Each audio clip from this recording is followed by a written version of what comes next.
All right. Bob Arum waits a whole bunch of years to start acting like he knows what's right. He says that Terence Crawford, that Manny Pacquiao needs a mega Terence Crawford fight next. Most likely, though, he's gonna wind up with an Ugas fight. But let's talk about that in this video.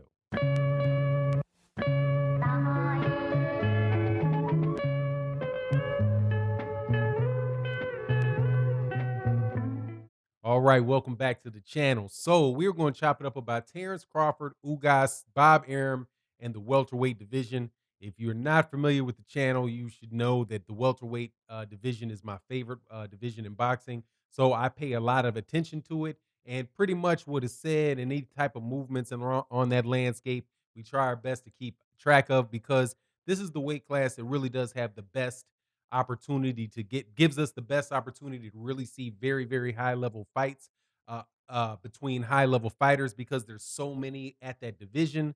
Bob Arum, who is the promoter for who is the co-founder and runs, I think he runs Top Rank Promotions. Now, the reason why I say I think he runs it is because he's almost 90 years old, so it's hard to believe that he's really doing a lot of the day-to-day stuff. But clearly, he's the figurehead. He's the mouthpiece for Top Rank, and he had some things to say about Terence Crawford's next fight. Now, Terence Crawford is the WBO 147-pound champion, and he is the guy that I consider to be the number one pound for pound fighter in the world, or the best overall fighter in the world. And the reason that I believe that, is because of looking at the four scoring criterias in boxing: defense, effective aggressiveness, ring generalship, and clean and effective punching. I think that he has all of the above, and he's demonstrated that in a series of weight classes. And he's actually, unlike everybody else who people say arguments that they make for being the pound for pound best, he's actually become a undisputed champion in a weight class, and there's only two active fighters in boxing right now that have achieved that, and that's he and Alexander Usyk. But Alexander Usyk has done jack since he achieved that. So, and he moved up to heavyweight. So, no go for Alexander Usyk on that.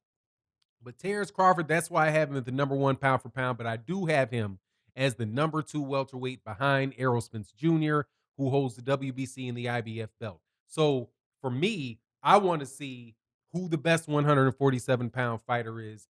And there's only three champions in the division: Errol Spence, Terence Crawford, and Manny Pacquiao. Now, a fight between Errol Spence Jr. and Terence Crawford, I do believe, would be the fight between the two best welterweights. But I understand that the not just I'll put it on the PBC, and I think it's on Top Rank. Neither one of them at this point in time believe that fight would generate enough money. For some reason, they don't believe that. I believe it, but hey, man, they're the ones. They're the ones that got to roll the dice. They're playing with their money. So, regardless, just like Derek James has said it, Derek was like, "Look, we gotta." That's the trainer of Errol Spence Jr.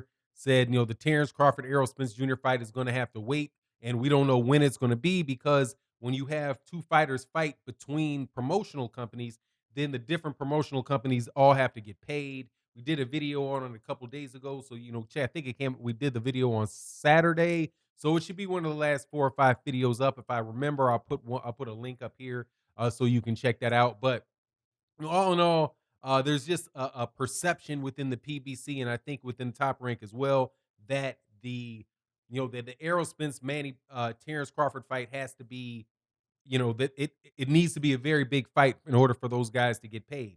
Now, with that logic, what Bob Arum says about Manny Pacquiao, I'm not sure if that makes much sense to me. Like, what's the difference? I'm having a hard time figuring out what's the difference between an Errol Spence Jr. and a Terence Crawford fight, and a Manny Pacquiao in a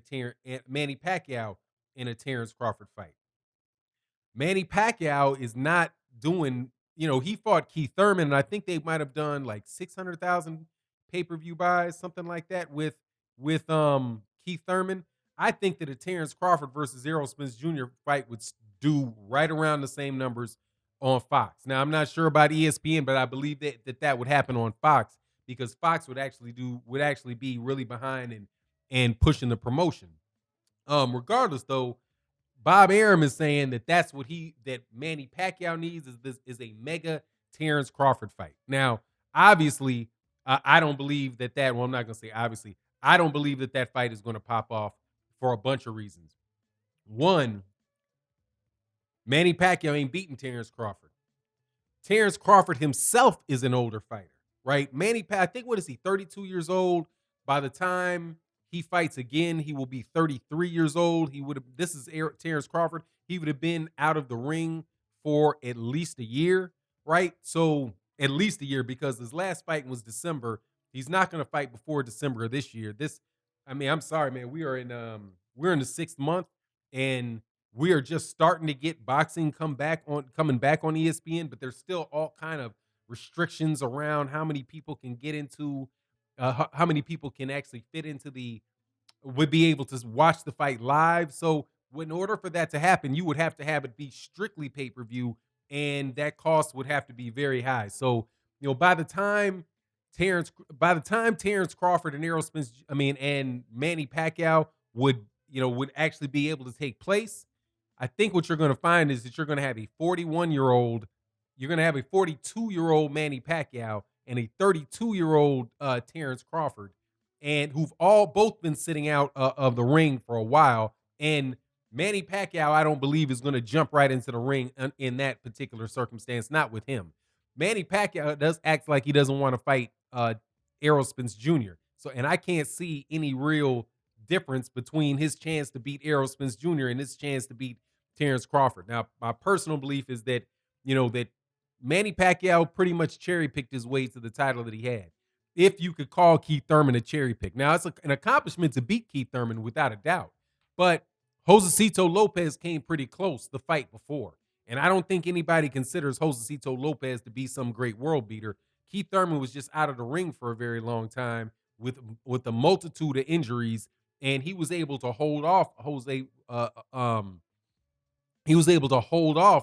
Lopez, but he wasn't able to do that with Manny Pacquiao because Manny Pacquiao would jump in and he would throw a lot of punches real fast. He would get in, score, and get out. Now, it was a good fight, and Keith Thurman, per Andre Berto, said that that was a lot tougher fight than it looked, right? That he didn't party, he didn't celebrate, that he went straight to the hospital, and then after that, he went straight to the bed, straight to bed, and was done. Like, that was not a case where that was some easy fight for Manny Pacquiao. So the fact that he would try to at least a year older, because I do believe the Manny Pacquiao Keith Thurman fight took place before Terence Crawford versus Ugas Galvanakis. I just don't see him. I don't see him doing it. I think that thing would have to be at least a year and a half out for him to do that. I think that Manny Pacquiao, if he fights again, is going to wind up trying to find a soft touch. Now, a softer touch is obviously the Mikey Garcia fight that they were talking about. So, just all in all, it's just real tough to see that fight being made, man. No matter, and I don't think that now Bob Arum at this point in time probably does want to make the fight, unlike when Manny Pacquiao was signed to Top Rank and he didn't want the fight, and the reason he didn't want the fight then, and this is why he said he held up the fight, was that he knew what the outcome of the fight was going to be. That Terence Crawford was going to dog walk Manny Pacquiao, and then Top Rank and those guys would be out of a big megastar. And they're never been sold on the idea of pushing Terence Crawford out there to be, to be the superstar that I think his skills deserve. His skills warrant him being. So what's going to happen with Terence Crawford? Most likely what's going to happen to Terence Crawford, of all the fighters that he named that he wanted to fight. Now, this is all the fighters that Bob Arum said that was on the hit list. You're going to get, it's not going to be Errol Spence Jr. We know that. It's not going to be Manny Pacquiao. Keith Thurman said he's not interested in the fight. He wants to fight with Manny Pacquiao or wants to fight with Errol Spence Jr. And all of those fights for the PBC makes more sense because there's a bigger cut for the fighters to get because there's only one network and there's no promoters with it. So they're going to wind up getting more money fighting each other than they would getting out of fighting Terence Crawford, even if the Terence Crawford actually generated more money from the gate and from the pay-per-view. So, it's just going to be tough on all of them. So ultimately, the guy that's having a hard time getting a fight, it's going to be the guy over there at the PBC that's having a hard time getting a fight with any of them, and won't be getting a fight with Errol Spence Jr. anytime soon. Won't be getting a fight with Manny Pacquiao at all, and that's Yordenis Ugas. That's the fight that makes the most sense for Terence Crawford because it is the one that will, number one, um, it'll be an opportunity for him to fight a PBC welterweight, and also, the money shouldn't be that bad. It shouldn't be that hard to make because Yordenis Ugas doesn't make his. I doubt you could probably pay Yordenis Ugas what you paid Ugas Kalvanakis for that fight. Ugas is going to take it because he has an opportunity to try to get the belt, and if he gets the belt, then he's over there at PBC and he has a chance, easier time making the fights with Errol Spence Jr. or whoever gets the belt off of after Manny Pacquiao drops it or after he retires, because that's not too far off. But anyway, that's my take on the situation. I say look for the Ugas fight. Don't look for that Manny Pacquiao fight. It more than likely is not going to happen. But you let me know what you think in the comment section. And with that, I'm out. Peace.